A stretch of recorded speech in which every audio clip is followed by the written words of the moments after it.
చాలా మందికి అర్థం కాదు. ఏంటంటే ఏనండి దేవుడిని నమ్ముకోనండి, చర్చికి పోతున్నాండి. లేదు నువ్వు దేవుడిని నమ్ముకోలే, నిన్ను దేవుడిని నమ్ముకున్నాడా. నేను చెప్తున్నాను, నువ్వు దేవుని నమ్మడానికంటే ముందుగానే దేవుడు నిన్ను నమ్మిండు. దేవునికి స్తోత్రం, హల్లెలూయా. ఎందుకు తెలుసా? నువ్వు ఆయన ఆరాధించడానికి, నువ్వు ఆయన స్తుతించడానికి నువ్వు కావాలని దేవుడు నిన్ను పరలోకము నుండి చూసి పిలుచుకున్నాడు. ఆయన నువ్వు అవ్వడం ఏంది? నీ ఆ చర్చికి పోతున్నా, లేదు నువ్వు ఆ చర్చికి పోవడం కాదు, దేవుడిని నా చర్చిలో నాటిండు. దేవునికి స్తోత్రం కలుగును గాక, హల్లెలూయా.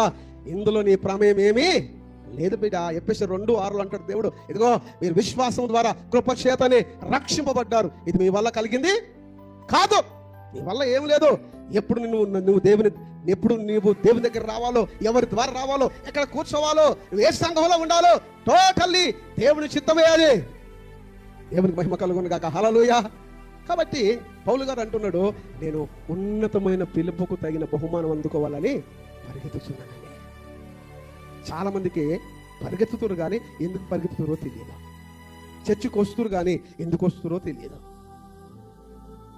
దేవుని ఆరాధిస్తున్నారు కానీ ఎందుకు ఆరాధిస్తున్నారో తెలియదు. ఎందుకు ఈ గుంపులు ఉన్నారో కూడా చాలా మంది తెలియదండి.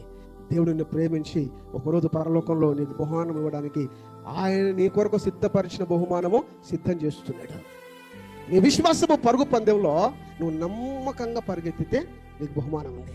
హల్లెలూయా. ఒక మాట చూపించు.